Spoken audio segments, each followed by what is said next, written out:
Diligent. Sisterhood. Mentors. Family. Effervescent. Mental readiness. Empowering.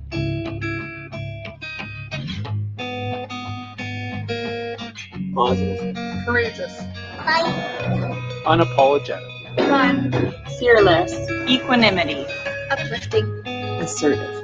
Optimistic. Badasses. Believe. Confidence.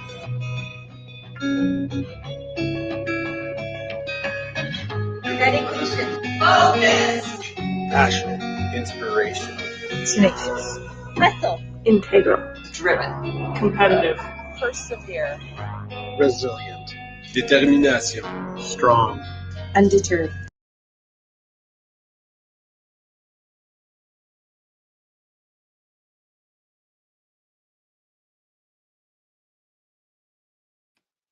Okay, we're going to end that there. Welcome to podcast 24. Clearly, there has been some shambles going on behind the scenes. It is just me at the moment. We've been having some technical difficulties with Tracy.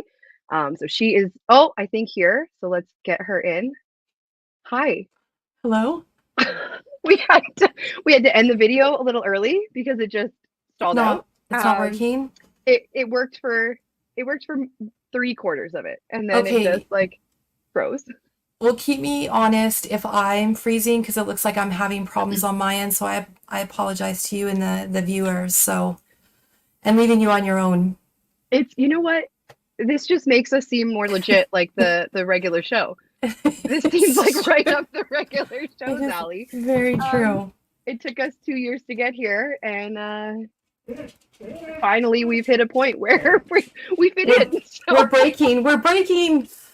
But even with all that being said, even with the video not working fully, even with starting the show without you, we started the show on time. So fair, right? At least nothing else. You pressed go. We didn't go 7 minutes into the show talking to like nobody but our guests. We forgot to press go live. Oops. Amazing. Well, congratulations on 2 years, Katie. Yeah, so exciting. Yeah. I feel like when we first started this, both of us were kind of like, there's no way it's gonna like still be a thing 2 years down the road, but here we are. I mean, I'm so proud of us. Like, I think we've done a lot of like really great like work and contribution like to the country. So I want to continue to like enable that, and it's going to be really fun to watch. Yeah, we're going to take a little bit of a closer look at it at the end of the show. But one thing that really stuck to me when I was going through kind of numbers this year, comparing last year to this year, like participation numbers were up, viewership was up, cuts made was up. It's a whole bunch of things. Tracy's frozen again, so we're gonna have to see here. But we're gonna dive right in because we have a very busy show. I'm gonna bump her out for a minute until she unfreezes, and we are gonna bring in our first guest. It changed last minute on us, but please stay with us.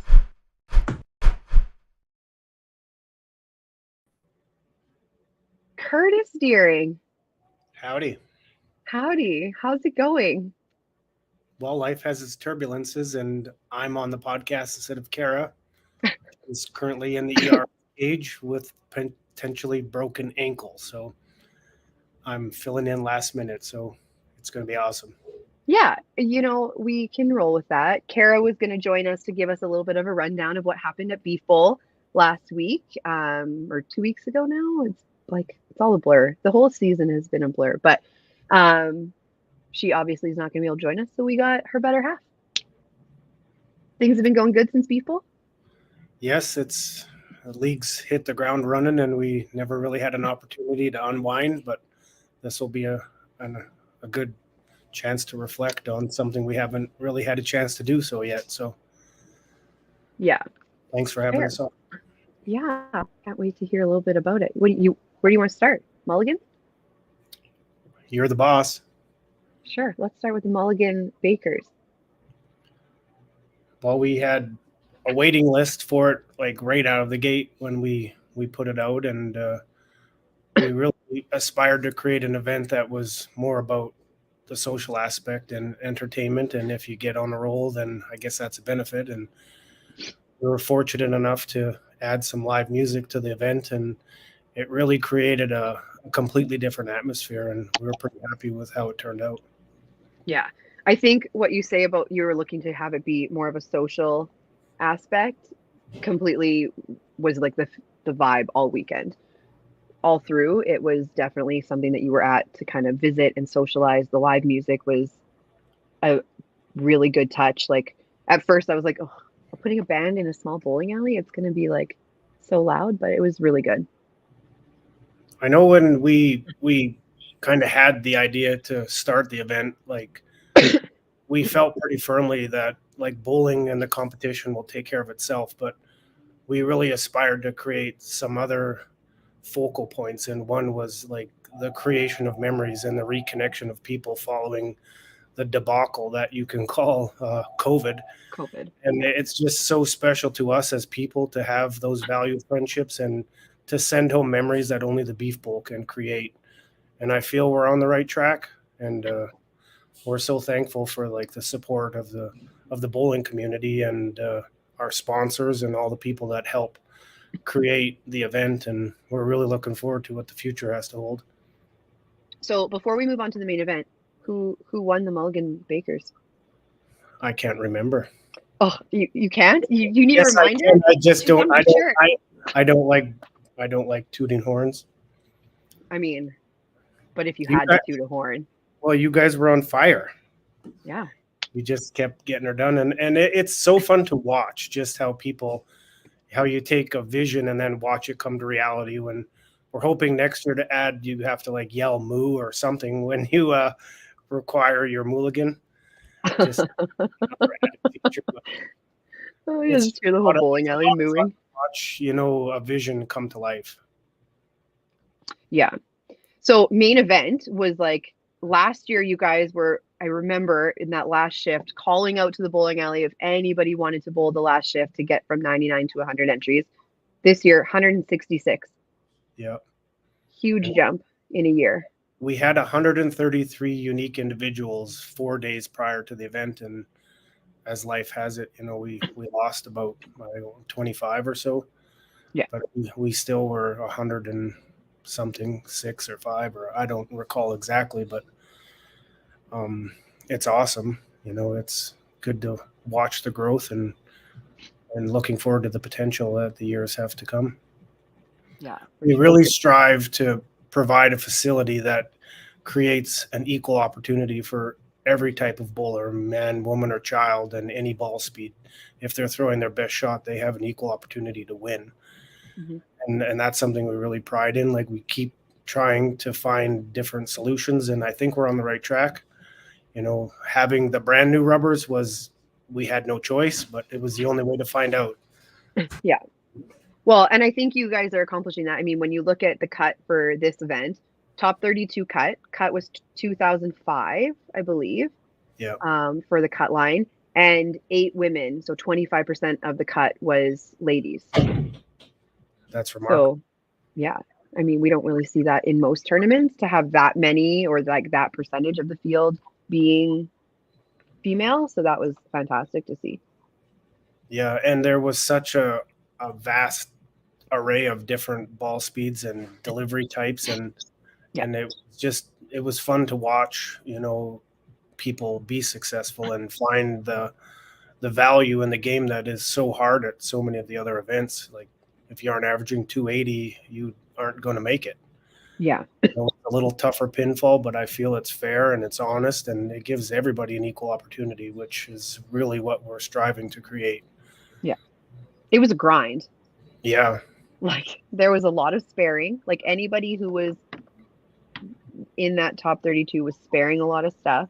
Even people who weren't in that top 32 were sparing a lot of stuff. There was a lot of junk on the lane to spare, but definitely equal for everybody.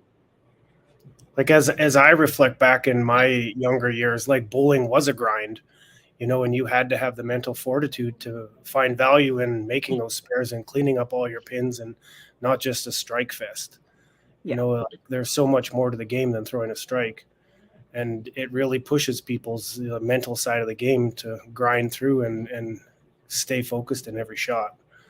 And that's a value that I have from the game myself, like knowing that I can grind through and still be successful and be satisfied that I threw a really good ball, but I maybe got a corner instead of a strike, but go back out and throw another good one. And it was just really unique to watch people find that, the value in the grind, as opposed to just riding the wave of throwing strike after strike after strike. It's just a completely different event. Yeah, 100%. So we did have on the other podcast last week, Trent was on. He is the winner of this year's Beef Bowl. If anybody missed that, I'm sure at this point in time, everybody knows that by now, but huge congratulations to him. He was playing fantastic all weekend. So no surprise there, beating out Tyler in the final. But yeah. Why does my head look crooked in this thing? Well, because you're holding it crooked. I can't help it. Well, thank you so much for kind of jumping on and giving us a little rundown of some of the event. I personally felt that it was great for me. I mean, obviously the Beef Bowl, you guys were like really pushing the beef. I could not enjoy the beef with the cows out in the parking lot looking at me with those sad eyes. So I really appreciate it because you guys got me some chicken. So please don't bring chickens to the Beef Bowl because I won't be able to eat anything and I'll starve. But I appreciate it. So No problem. Always looking to make everybody feel at home at Panorama Lanes. So, and you guys succeed that. So thank you. Our pleasure. Yeah. We're going to let you go as we got a few other guests in the background waiting to come on, but thank you again for coming and giving us a little rundown of Beef Bowl. And we look forward to seeing what the tournament looks like next year. Okay. See you soon. Take care. Thanks for filling in. Bye. All right. There's been like a ton of stuff happening in the last little while between Beef Bowl and then like other tournaments. NBT just had their first major event of the year as well. I believe it was the first major event of the year. It must be. The season just started. Like, how could it be? How could it not be? But we're going to bring in Melissa Manor to talk a little NBT.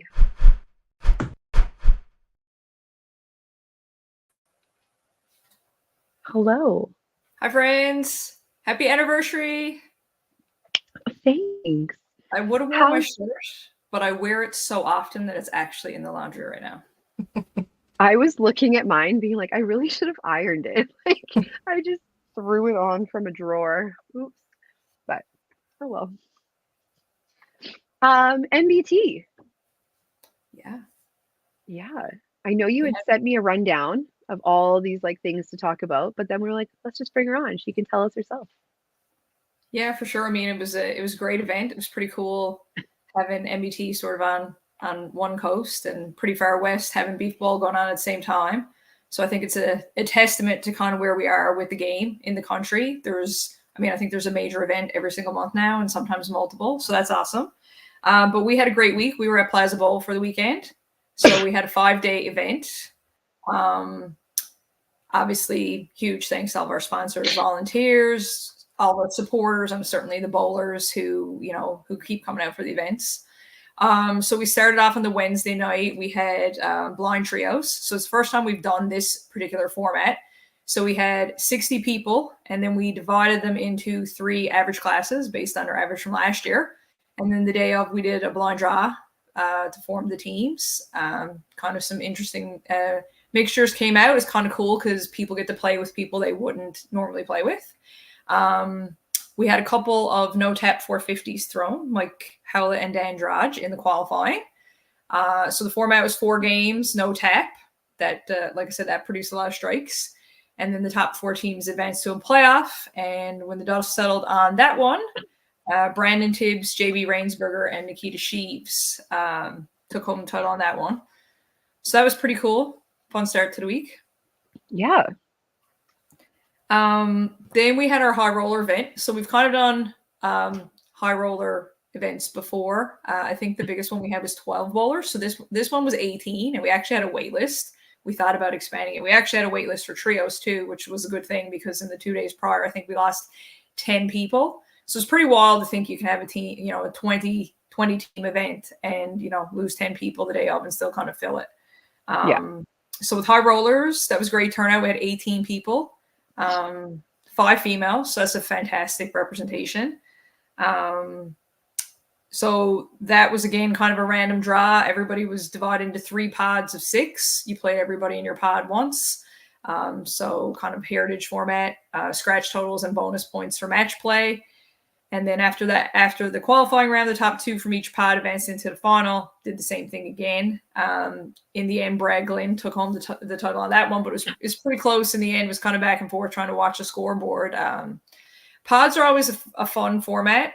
We like to break it out every once in a while because it's kind of like, you know, luck of the draw, just helps people kind of get in that mental space. I think I had 3 games over 280 that I lost on. Yeah. I mean, and sometimes you might win, you know, you might win on 205. So you kind of go with that. So yeah, Brad took that one home. And then we had the main event. So we had 3 qualifying shifts, Friday night and 2 on Saturday. We ended up with 88 entries, which was our biggest number in a couple of years. A few years back, we switched to kind of more games and a little bit higher buy-in. This is kind of part of a long-term strategy that we have where we're looking to go. So it was great, you know, great turnout. We also switched things up with that a bit. We typically take just top 24 as the cut. This time we took top 23 qualifiers directly into Sunday. And then 24th through 39th, we did a play-in bracket. First time we've ever done it. Weren't really sure how it was going to go. People seemed to really enjoy it. Carter Heath ended up being the winner of the play-in bracket. Carter's a YBC bowler out here, so it's a great showing there. Mike Mackey was top qualifier for the main event. He averaged 301. We had a couple of 400s. Awesome. Who had 400s? Mike Mackey and Mitch Pope. The cut for the top 23 was close to 250. So, I mean, great showing. Of course, then we go into Sunday with our match play, best 2 out of 3 double-sided bracket. Shane Chafe, once again, thought we were going to have a little bit of a repeat going on. Shane, of course, at our last event back in the spring, ran both sides to win. This time he made the A final and the B final. He won on one side and lost on the other. So he met Ray Dunphy in the final, and Ray came out as the champ. So that's Ray's second title. Chris Harris also made a really good run deep on both sides. Turned into a pretty long day. We had a lot of matches, went 3 games. So the running joke became what's going to finish first, us or the Beef Bowl. Despite the 3.5-hour time difference.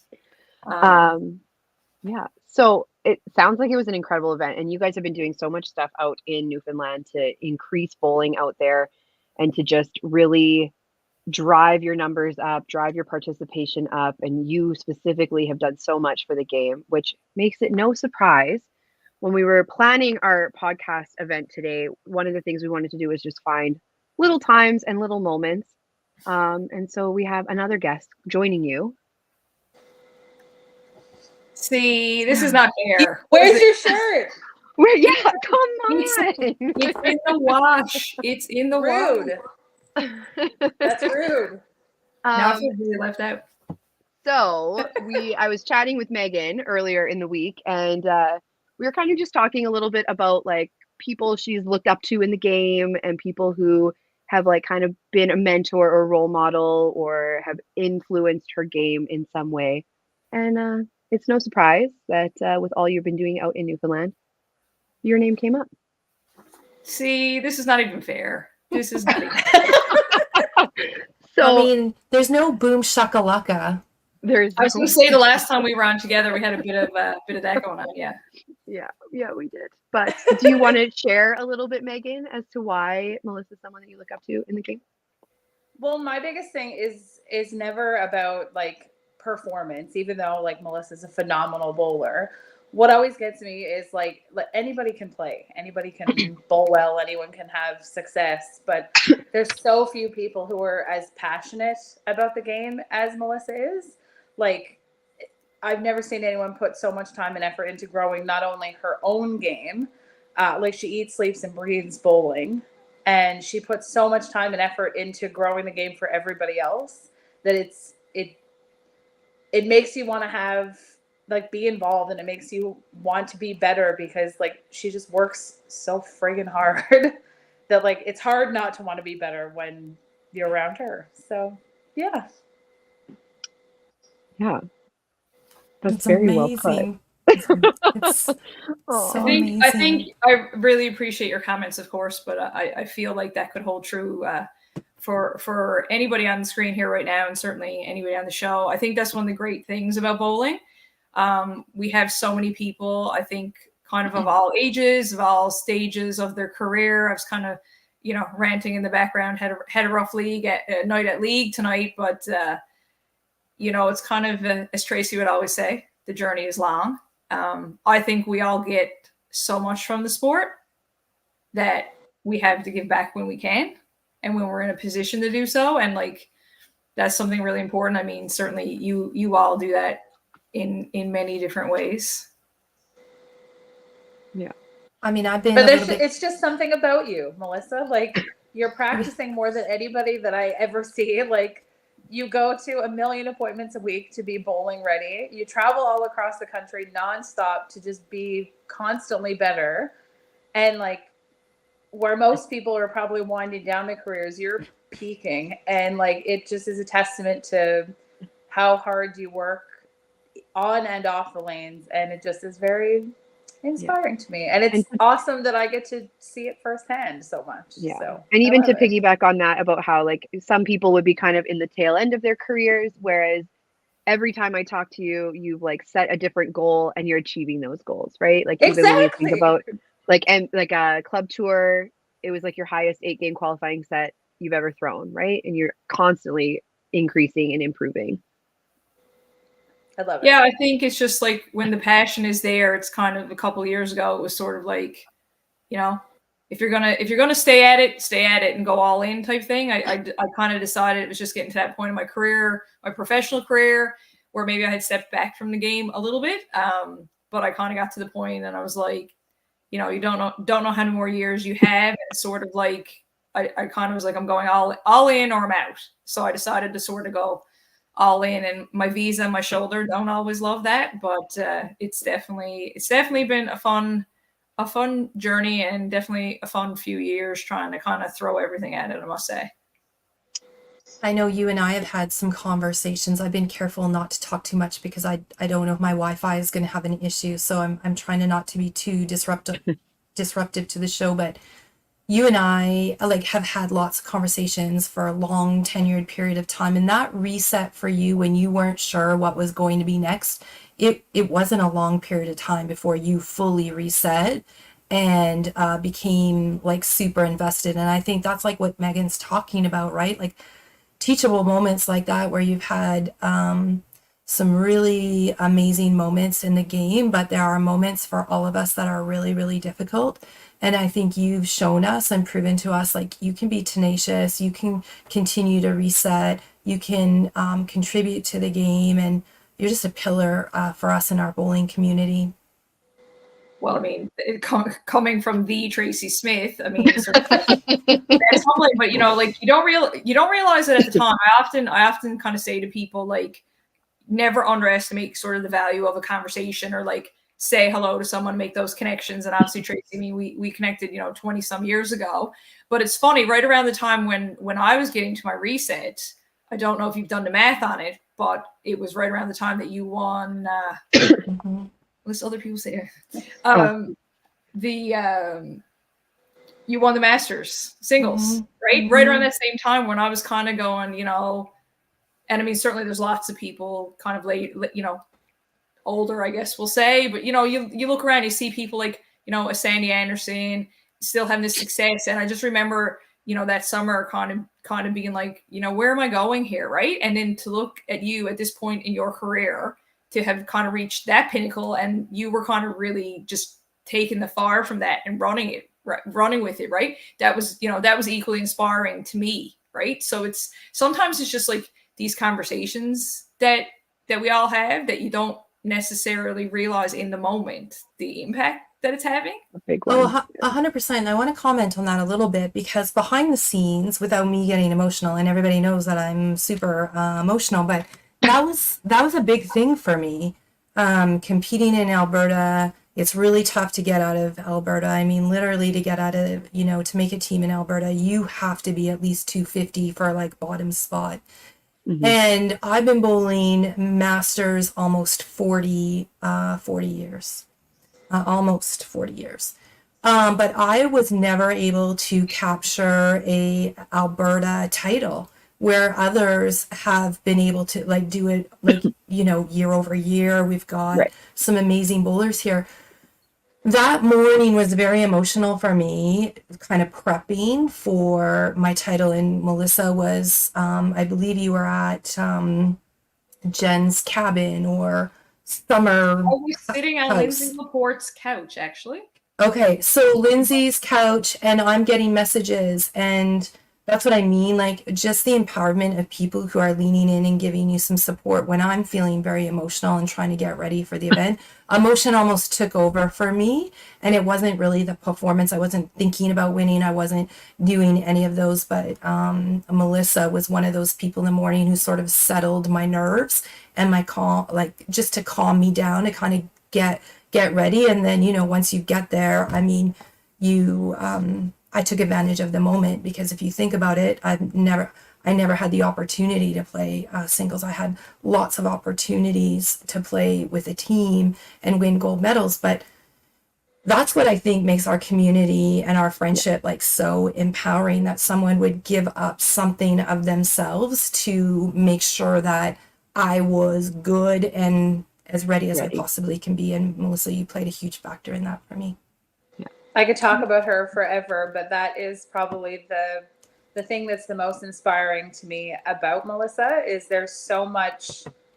I mean, you talk about the iceberg and what you see on the surface, and like everyone sees the competitive Melissa or like NBT president Melissa, but nobody really sees like that massive piece underneath the surface and all the things that she does behind the scenes. The work she does for herself, the work she does for other people, the things she does in secret that no one knows it's from her. Sponsoring Clayton Wolf, the singer. That's an inside joke. We can explain that another time. But she does so much behind the scenes, and even when like her back is against the wall and when like she's been thrown in the dirt and has to claw her way out of the darkest areas of what the sport has to offer, she still does it with grace and is just such a light in the sport. It's so inspiring to me. Yeah. I still feel like this is not really fair that I spent the last like 2 hours with you, and I'm gonna go home and watch on the podcast. Like I'm I was talking to her last night, and we talked for like 2 hours, and she was like, "Oh, what do you have going for podcast tomorrow?" I was like, "Oh, we have you coming on to talk MBT." I was literally at the bowling alley with her tonight. I was like, "Oh, like, how's the podcast going to be? What time is that at?" I have no idea. Best of luck for you. Thank you guys so much for joining us for the MBT update, but also for sharing a little piece of Melissa and why she is incredible in the bowling world. We appreciate both of you coming on. Anytime. Thank you so much. Thanks, guys. Bye, guys. Love you, girls. Bye. Thanks. Bye, guys. You could just see the look on her face of like, we're going to be talking about me now. No. she's so humble, right? Yeah. Yeah. We're going to just like dive right into our next guest, all the way also kind of from eastern part of the country. Chantel. Hi guys. Happy 2 years. Thank you. You dressed for the occasion. We love I did, but it's really like I need to have it shrunk. Yeah, it was like one that I just had sitting, and she's like, "I need a shirt." I'm like, I can hook you up, but like I can't guarantee the size of it. It wouldn't be a 2-year anniversary show without having you on, as like you are one of the females who you play everything. You make a ton of fun. You invest your time and you try to be at everything. Like last season was an incredible season for you. It was. Well, it was one of my like best like seasons, and like not so much league. Like I mean, like that's like it's just like league, but like tournament like wise, it was. Yep, I have to say like it was like my best like season. Like like the Autumn Open, I'd made the cut. Winnipeg, I'd made the cut. I bowled one really well like tournament at Club Tour, which like, put me in the championship. So yeah, it's my goal was to like make cuts. This year is to go a little bit further than just making the cut. Right. So that's my goal this year. That's a good like stepping stone goal though, right? Like I think we all like our first goal in those events is like I want to get to Sunday, and then that's like a hard plateau to get to, like getting that okay, now I'm consistently getting that Sunday. I feel the exact same way. I've had this conversation with many people where like then the next step is like I don't want to just make it to Sunday and be out in the first round. Like I'm done with that. I don't love that anymore. Right? Exactly. We're ready for the next thing. How can we keep going here? But yeah, I feel like this season is right on pace for that, right? Like you finished last season so strong, and then to come into the next season like that, I feel like is going to be no issues. Are you doing all the events again? Well, I'm going to the Autumn Open. Okay. So in a couple of weeks, the first stop on the WCBT tour. Yes. I was debating to bowl Open and Masters because it's a lot and this and that. But obviously I'm probably going to bowl both. And a lot of people will tell me, I knew it, you were going to bowl like both. I knew it. But yeah, and I'm hoping like to go like to Winnipeg. Right. So yeah. And in Club Tour, Timmins, Hopedale we can't do because it's our open provincial. Oh, okay. time. So same time. Yeah. Quebec. Yeah. Okay. That makes sense. Yeah, I'll try like to do a few. Yeah. I mean, like we said, the fact that you play everything, it's no secret that you're one of the top females in the country, hands down in just consistency and in visibility. So we actually have like somebody joining us as well. Amanda is here. Hi, buddy. How are you? Good, how are you? So again, we wanted to make this show like it's our anniversary show. Last year we kind of went like with some games and stuff. This year we were kind of like, how can we make this just like one of those shows that's just like nice, good feels and things like that. Celebrating successes, celebrating women in our sport who have put in so much time, so much energy, and are just those people that you look up to on the lanes and you just like want to be like. And I was talking to Amanda and she brought up her name. Yes. That's you. Do you want to share? You're red, and I'm probably yeah. Do you want to share a little why Chantel's name came to mind? Yeah. So I grew up in Ontario, and I just moved to Alberta in 2014. Didn't bowl for a couple years, but growing up in Ontario, Chantel's name came up a lot. Like you heard a lot about Chantel Sear, bowling school. Had a lot of friends in the Ottawa Valley area, so she was kind of like a core pillar in that side of things. And then this past year, I was like, you know what, I'm going to start like getting really serious about this. I really want to commit to this as a hobby. And I started following WCBT, and I'm like, Chantel, like, I'm like, I know that name. Like, I know that, like, she's not from Alberta. I know that name. Like, she's not an Albertan either. Like, what's she doing here? And I just started following all these events and seeing Chantel's name pop up. And I was like, this is fantastic to know that somebody who comes from a very similar background as me is really doing the thing, more or less, just doing the thing.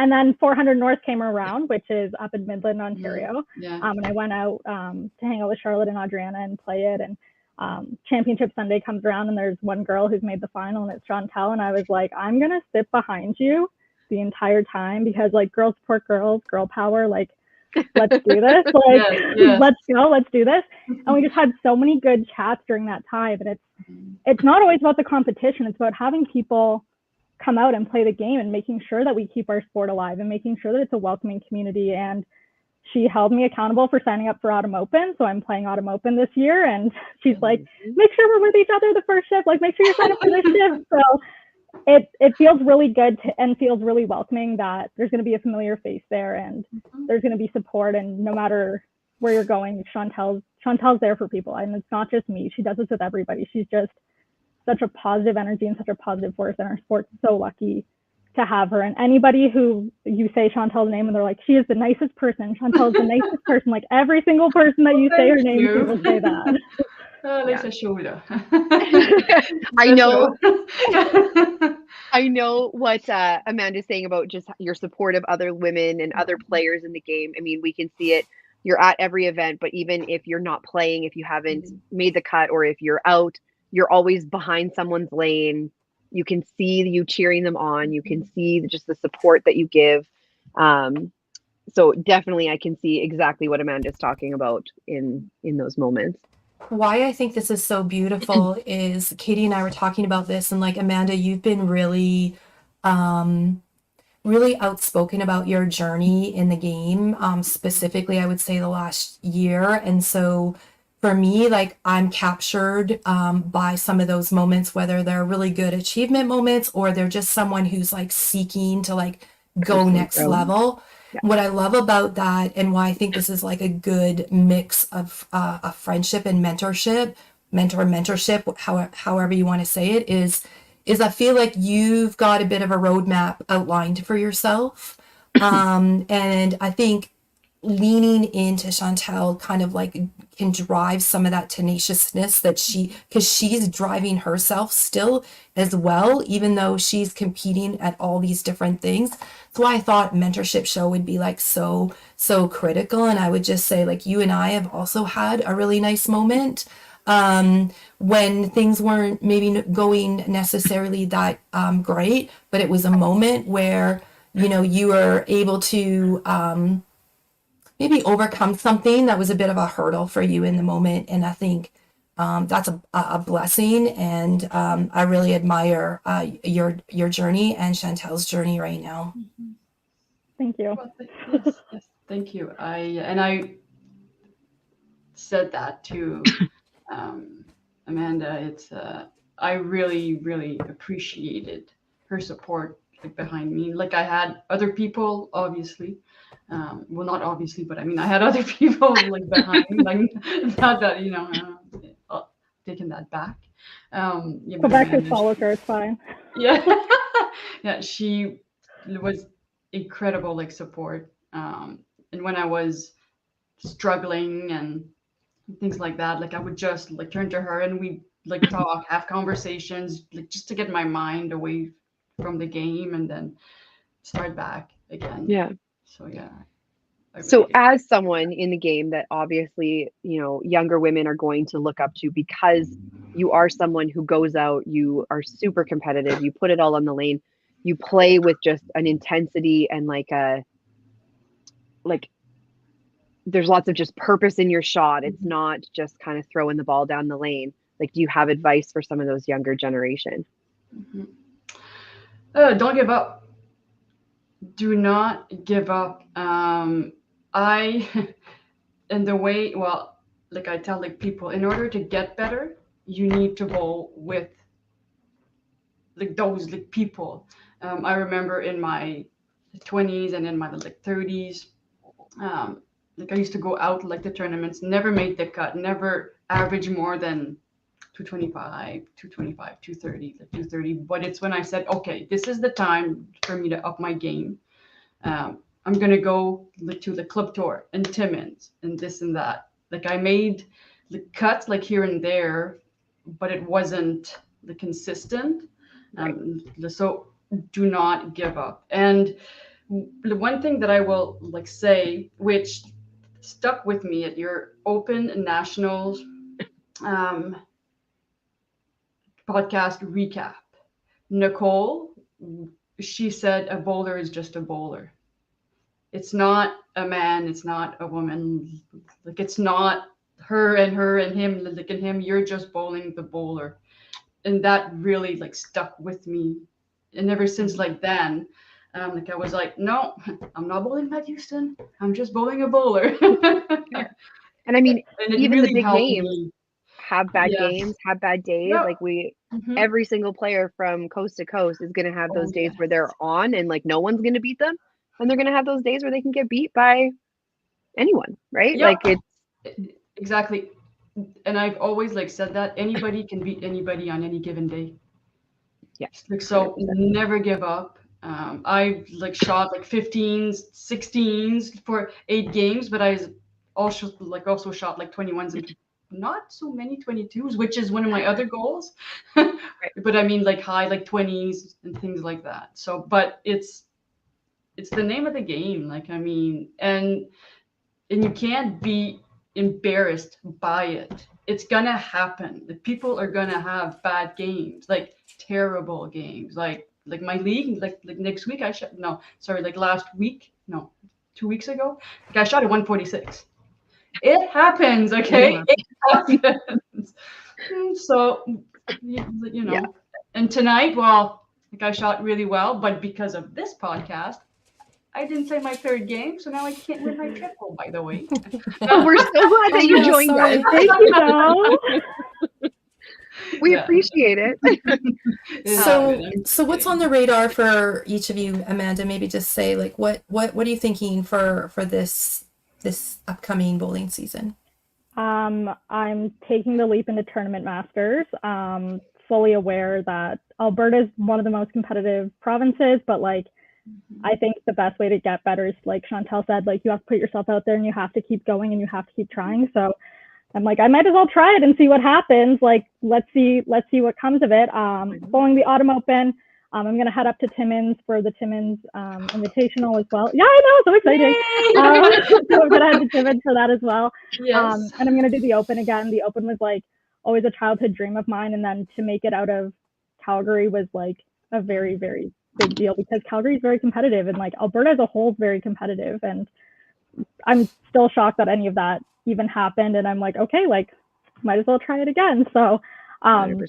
That's kind of where I'm at, and just coaching YBC and continuing on that way as well, and playing whatever comes up. And Diamond Ladies when Diamond Ladies comes around as well, and hopefully be able to play Midland again. 400 North is so much fun. I love that there's just like, I'm going to play everything. Anything I can. I love that. Well, I'm super fortunate, like coming from Ontario, like I have friends back there. So finding accommodations is like never really that big of a hurdle. I started with the Beef Bowl.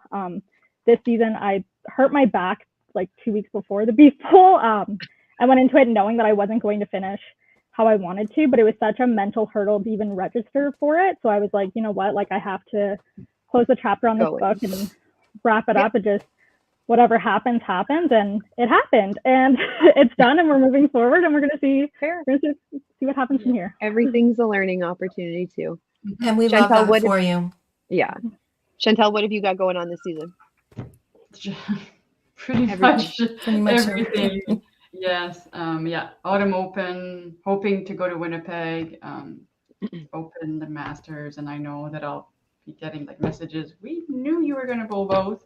Yes, I'm going to bowl both, obviously. Club tours, Timmins, and so I'll just play it by ear and see how it goes. Amazing. I mean, both of you keep staying connected, keep inspiring all of us, and we will be watching.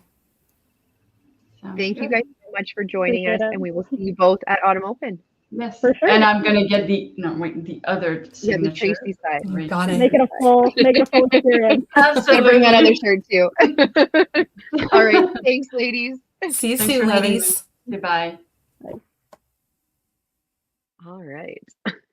I just love that. Like, it turned out so well to be able to have some like mentorship shown on the screen. I think there's so many times that we know there are ladies who are mentors in the sport, but maybe never get to hear it from the people who have looked up to them, which is so nice. I agree. I think we should like continue the momentum. So if there's anybody out there who wants to like ambush their mentor on podcast, we're up for it. Yeah. So like reach out to us if that's the case, because I actually think it's a really inspiring segment. 100%. Switching gears a little bit here, Hall of Fame was just announced for the 2024 season of the new inductees. There was 3 females on the list. One of them we have reached out to in the past, Brenda Walters, was inducted this year. She in the past has not wanted to come onto podcast, which is fine.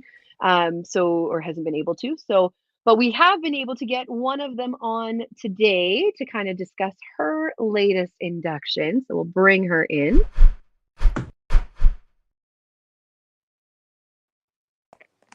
Jen Baker Schwartz. Happy anniversary. Oh, thanks. I don't have the you. shirt, but I got like the The Beast Bowl. Bowl. Okay, so you're on theme. You're on theme Yeah. for the night. Yeah. Congratulations on your you. latest news of Yes. induction. Thank That's you. so Thank you. exciting. It is. Did you know it was coming this season? No. How did you find out? Yeah, I was just I thinking, where got- were you? Well, I walked to the mailbox and you get a letter that says Canadian Oh. 5-pin bowlers on the top, and I'm like, And you're like, oh, what am I getting like Yeah. fined for now? I was like, okay, cool. So whatever, I came home, opened it, and I was like, am I seeing this correctly? And yeah, I did. And so yeah, they You know what? basically invite you. It's amazing. You know what I'm more surprised about is that not that you're inducted into the Hall of Fame, because I think that's a no-brainer. That you found out through a letter and Tim didn't spill the beans. That's what I'm more shocked about. Oh, Fair. Yeah, I feel like that's valid. But so you open this letter, you read it, and you're like, crap. Holy like, crap. shit. Yeah. Happy. Basically, yeah. happy. Yeah. Like I said, it was a moment of being so proud, but like it still had the shock factor of being like, this has to be to the wrong address. But I'm like, who the hell else lives in Stettler? Like, sorry, Yeah, but like, no one lives up. I mean, it is a bit surreal, Jen, and like you are young, like you still have a lot of runway in front of you, which is really, really cool, right? Because like, is there a Hall of Fame? I'm assuming you have to yeah. be like the youngest or one of the youngest. I don't have that information offhand, but you have to be. I think like because I think Greg's like a couple years older than me. Greg's And my I age, think- or like a year younger than me. Yeah. maybe. So yeah, like that's wild. That's so good. So I mean, that just says a lot about your bowling resume and your accomplishments. Like, yeah, just crazy. let's talk good, like Jen. national singles. How many master singles? Okay, I actually wrote this down, but I didn't quite. Okay, I'm glad you wrote it down because I did not have a chance to do that today. Okay, because in all fairness, so after I got the letter, I couldn't sleep that night. Like I was just like buzzing, Oh, jacked. love it. I So love Yeah. that's the kids' words nowadays. You're so jacked. But anyways, so I literally went back through kind of masters and open stats, and I'm just like, oh, okay, like you know what? Yeah, like this is starting to build here, and like not that like I didn't know of my accomplishments, but it just didn't sink in until it was like right in front of you type thing. Mm-hmm. So over like for just adult career, I've had 17 nationals. Well, I guess 16. Because the one year we would have qualified to go to Masters, but then we got canceled. I've been on 9 teams and I've had 10 singles. But I do believe for Masters it's been wild. 6 singles. Okay, and then medal count. Do you have a medal count there? Medal count, I have 8 gold, 4 silver, and 1 bronze. Yeah. Wild. It's good. Wild. It's Like, really, really people- good. People don't like collect that many medals over like 50-year careers. Like, And I must- especially coming out of a province like Alberta. Like, not to say that there's not talent everywhere. We know there's talent everywhere. We know that like we have highlighted the talent that is coast to coast. But Alberta is a fairly tough province to get out, True. especially as a single. And so to have that many representations at nationals out of Alberta is wild. I was Numbers. going to say, it is cool. I technically have national representation out of 2 provinces. Yes. Right, because you spent some of your time over in Newfoundland. Oh, balloons. I have no idea where these balloons just came from. How did those balloons? Because you made like a thing on a map. Oh. Sometimes when you do things, it like sends Well- hearts and stuff. Oh, Did it send amazing, hearts? I'm just going to keep my hands to myself. So before we go, like it blows my mind when you think, because you were in Newfoundland for 3 years, right? 3? 2 or Two. 2 like 3. bowling seasons. Okay. And like you did nationals out there a few times as well. Correct. Yeah, it doesn't even surprise me because like obviously you are so talented that it wouldn't matter what province you're qualifying out of. You are going to be going to the next level, which also doesn't surprise me that someone ready to ambush you as well of how you've influenced their bowling career. So we're going to bring her in really quick. And we have Josie Brooks. So I mean, it obviously speaks for itself, like just in the sheer talent that you have and like being one of the youngest Hall of Famers we have in our sport, why people would look up to you. But Josie, is there more to it for you in how it's shaped your game? Yeah, definitely. I think the big thing for me is that like Jen and I, like we're not that far in age, like we're both really young. And at the time when I was starting to bowl these tour events, it was like, oh, Jen Baker's here. She's won this already. And you know, like it was relatable for me because we are like closer in age than a lot of other women in the sport, right? There's so many people though that I could ramble off, like Shelly, Tracy Smith, Jen Smith, like Katie, like there's so many women out there in the sport trying to nail it down to just one. But like Jen, I've told you so many times, like, oh, I look up to you so much, and like those aren't just like empty words I'm saying, like they actually have a lot of meaning. And yeah, I just think you're great. Well, thank you. I appreciate that. I remember when I made my first master singles. I know where you're going with 2019. In 2019. I was 19, first year masters. My one goal for the tournament was to beat Jen Baker. That was my goal. And I played her first, and I was so nervous. I was so scared. Unfortunately, I think that was when she fouled. But it was a rough game for the both of us. I think I made her a 180. Yeah, it was not pretty. But I was so proud of myself. I was like, I beat Jen Baker. Like, this is going to be great. It didn't finish how I wanted it to. But I was fine with the fact that I had beat Jen Baker. And ever since then, that's my goal going into nationals. And now she likes to do this funny thing where she throws the front 7 at me and then leaves me in the dust. She didn't enjoy being beat the last time. Yeah, but I don't know. I just think you're such a great voice and advocate for this sport, especially for young women, not even just myself, but the younger generations coming up.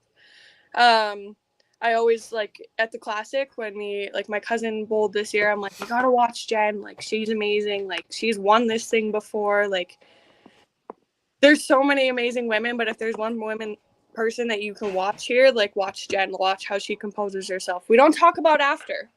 We talk about on the lane. Right? Like, it's all about that mental game, right? If you don't have the mental game, you're not in it. Plain and simple. And I think you have one of the best mental games from an outsider's perspective in the sport for female bowling. Yeah, I would second that. I mean, I've played in multiple tournaments that you have been at throughout Alberta and then at national events when you've been playing singles.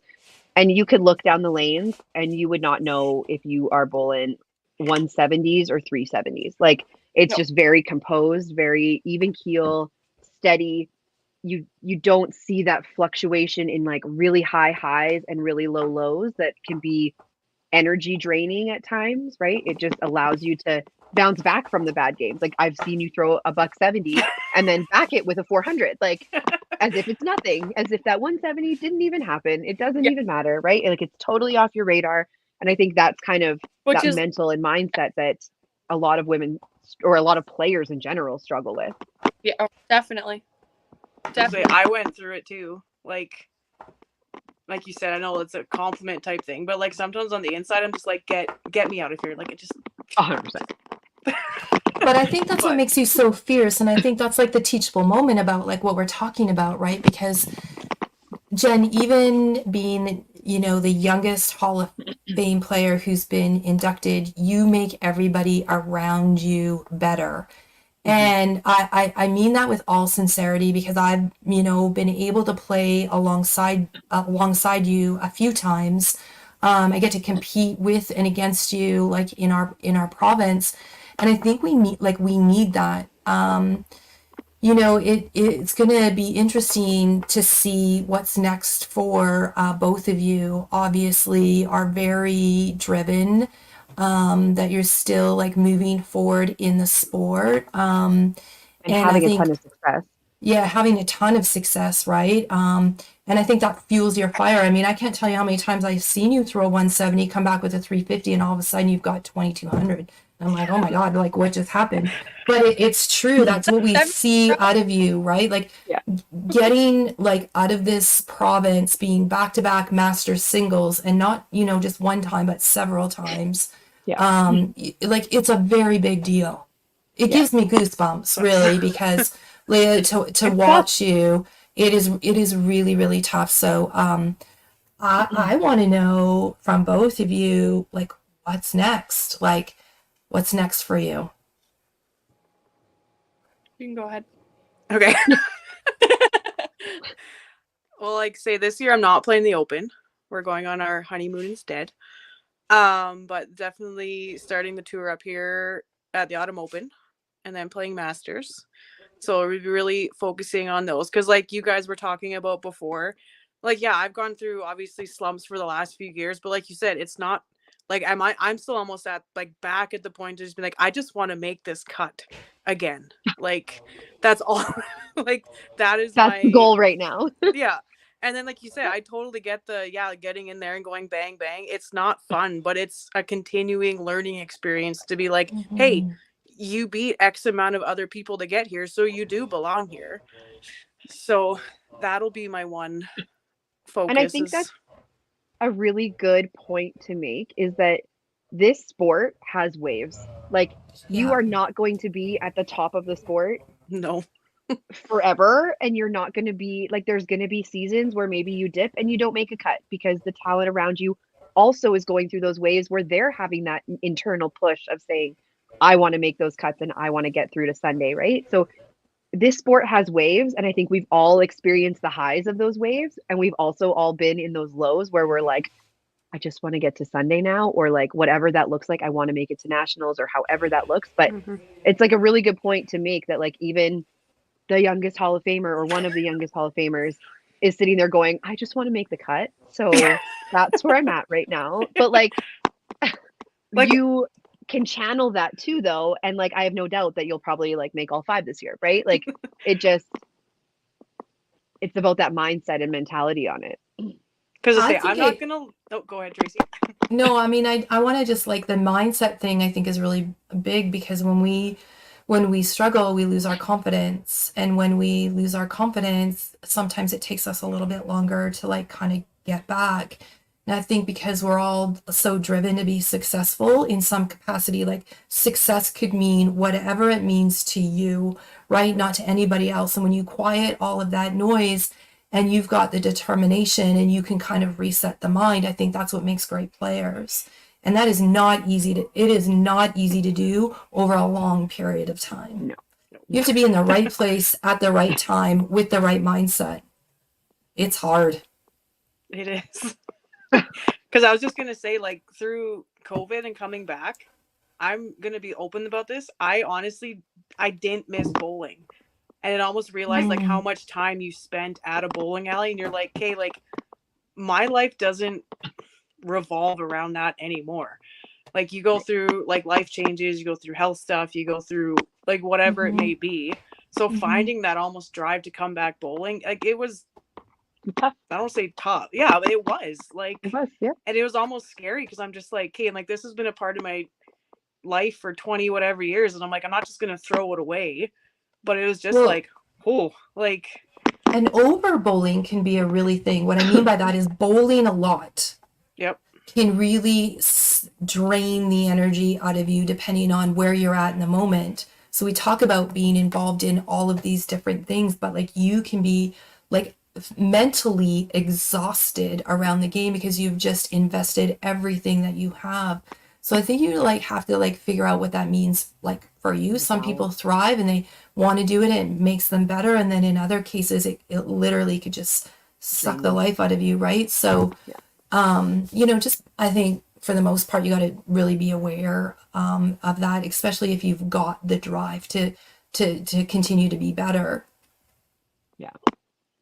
Josie, what's on the docket for you? Yeah, I plan on getting out bowling more of the tour this year. I'm fortunate that pretty much my full last year university this year is going to be all online, so that gives me more flexibility. I'm going to bowl Autumn Open, TPC, the Classic, Red Deer. Won't be able to make it out to Winnipeg just because that's finals. Bowling the Open, bowling Masters, coaching. So really just like anything I can, because I know in the even next year I might not be able to bowl both Open and Masters when I get, you know, one of those big girl jobs. Like I'm not gonna have that freedom with my employer potentially. So I kind of just want to this year bowl as much as I can and, you know, just hope to make the cut once again, like Jen was saying. But this year I'm going for experience. I just want to have fun with it this year. Like, obviously I want to make the cuts and, you know, do well, but this year it's more of just like I want to go out, I want to have fun. Yeah, I don't want there to be a ton of pressure on me to, I have to make the cut, and I took school off, I took work off for this. Like, there's none of that kind of pressure this year, which is kind of nice. So I'm really excited to the competing aspect of it, even though it's only been a couple months for myself, but I'm ready. Amazing. Well, thank you ladies both for joining our podcast today, and for kind of like our special little segment. I mean, both of you are women that many in our sport look up to, younger than you and older than you, just with the experience and the drive you have on the lanes. But thank you guys both, and congratulations again on the Hall of Fame. Thank you. And thanks for having us on. And thanks for the kind words, Josie. Yeah. And we will see you guys both at Autumn Open. Yes. Sounds Awesome. good. Thanks, ladies. Okay, Bye, ladies. See you. All right. Okay, girl, I'm going to let you wrap it up because I'm still feeling like I'm lagging a little bit. Okay. So We have just like one thing we're going to Close go the through show. really quick here. Amazing. I'm just going to pull it up here. And then other than that, it's like we're at the end. Yeah, it's been a wild ride, Katie, the last 24 months. So thank you for the inclusion. Yeah, we have. Well, we're going to kind of go through the last 24 months here really quick. Amazing. Great. And take a look at our second year, because the second year like was better than the first. We've seen so much growth just like in the last little bit. Like we kind of did this at the end of the first year, took a look at some of the numbers of the tour events and just like of our viewership and things, and like all of the numbers are higher. I mean, this show was like meant to like develop and empower women in our game of all levels, and I truly believe we're doing that. So I love that. Hopefully, we're making a difference. Yeah. So episodes 13 to 23 was 760 minutes of us. So if you're sick of us, that's why. We've had 23 episodes so far. This is episode 24. So none of the things from this episode are in here, but this last season, so just those 13 to 23, we had 70 unique guests, which is 14 more than we were able to bring on last season, or like the first year of podcast, which is incredible. Just being able to get more representation. And I think of that 70, probably 50 of it was like new from the first season as well. Here's from our Christmas, our holiday spirit episode. Yeah. So we had 6 ladies from BC, 23 from Alberta, 6 from Saskatchewan, 10 from Manitoba, 12 from Ontario, 5 Quebec, 7 from Newfoundland, and 1 PEI. We had lots of representation from across the country. Here, of course, Akira, one of our younger guests on podcast. Fantastic talent there. Our highest viewed show, we had a show that hit 2,700 viewers, which is incredible. So thank you to everybody who has watched. These numbers also are just like Facebook views because I don't know how to check the YouTube views and the ones that just listen to the audio. But that's crazy. That 2,700, do you know what show that was? It was the preview to the Diamond Ladies, I believe. Fun. So the one before Diamond Ladies. Got it. Yeah, amazing. Yeah. So last year we had 4 shows that had over 1,000 viewers on Facebook. This year we had 6 that had over 2,000 viewers. So wow. Lots of increase. And last year we had about 1,250 total views on our first 12 shows. The last 12 shows have had over 20,000. So just on Facebook. So the numbers are going up. We've had lots of increase in our viewership. Mary Jo. Yeah. Sharing all of her insights. I think she was telling us a story about Bruce Mortar there. Autumn Open, we had 47 female shifts thrown with 8 making the cut, 5 more than the previous season. TPC, there was 42 with 3 making the cut. These are all the Timmins Invitational cut makers. And then Manitoba Open, there was 20 more female shifts thrown than in 2022. And 7 ladies made the cut, which was 3 more than the previous season. And Regina, there was 44 with 3 making the cut. Here's where we invited Derek Holm and I think Renee and Scott. I can't remember who the other one. Oh, Michaela Turner, I believe, was on for our holiday episode. And then Heritage, 39 shifts and 3 making the cut. So 221 female shifts were thrown this year. So an increase in that. And then we had 11 more ladies make cuts this year on the WCBT. So the numbers, we've had more shifts thrown. We have more ladies making the cut, more coming out to tournaments, and the representation at the tournaments is getting bigger. So thank you to everyone who's taking the risk and putting themselves out there and being vulnerable to go. This was from our fun games night with Melissa and Megan, where they were trying to guess who said the word. What was the word again? The boom shakalaka word. Boom shakalaka, yes. I come up with the craziest ideas. Yeah, we roll with it. We make it work. Yeah. This, I forgot to change it. It should say the second Diamond Ladies was a success with 9 more scratch entries and 19 more POA. So they were able to do the 24 cut instead of the 16, which is fantastic. Some ladies that were coming out to Diamond Ladies for the first time. Our second year has been incredible. The numbers show that there's been more involvement and more engagement. And here's our little Masters team. Little dysfunctional family there. Yeah, we had the but boys on for the last one. I love it. I love it. It's Whole just year been ago. Yeah, it's been amazing. I can't wait for this next year. Yeah, and then speaking of the next year, one thing that we had been talking about. So here's a little contest idea for you. We need a new name. We're tired of just being the ladies podcast. Yeah, we want it to be something fun. So if you suggest a name to us and we pick your name, you'll get a shirt or something from us. We'll find something to give you. But we're looking for names. We did try to come up with a name. It's a work in progress. So it's not an easy thing. But I do think we need a rename. Yeah, I mean, we're going into our 3rd year. We need a new name. Yeah, I love that. It. Yeah. But yeah, thank you, Tracy, for 2 fantastic years. Thank you, Katie. It's been amazing hosting with you. Yeah, I've enjoyed it a lot. Yeah, me too. I'm glad that we have once a month and we can really try to make the shows impactful and meaningful and have them have a purpose. I know a lot of people have reached out to me at tournaments that they've seen me at, and they just make comments about how they enjoy that they can see the vision of the show and what the theme or the messaging of each episode is. And they appreciate that as we go. So I'm happy that we've been able to deliver something that people can relate to and impacts them in some way. So hopefully there's at least something to take away from each one. But yeah, I love that we've sort of stuck with the vision and that we haven't strayed too far at times. It's like a hard balance to be like serious, but yet like have fun and like have both of those kind of intertwined. But we're constantly thinking about like new ideas and enabling people who have ideas as well for the show. So it's just been amazing. I've really enjoyed. Yeah.